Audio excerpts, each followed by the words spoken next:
Upaya hukum berupa banding atau menerima putusan ini atau pikir-pikir.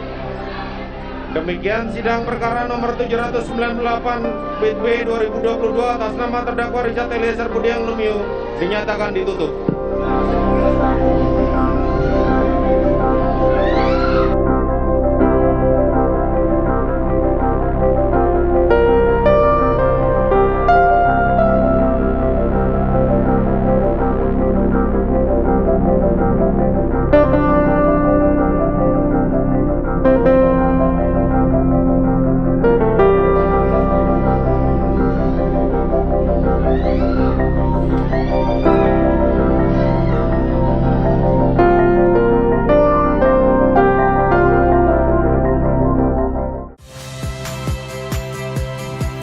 Saya Cynthia Rompas.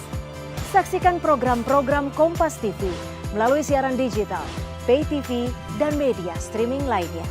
Kompas TV, independen, terpercaya.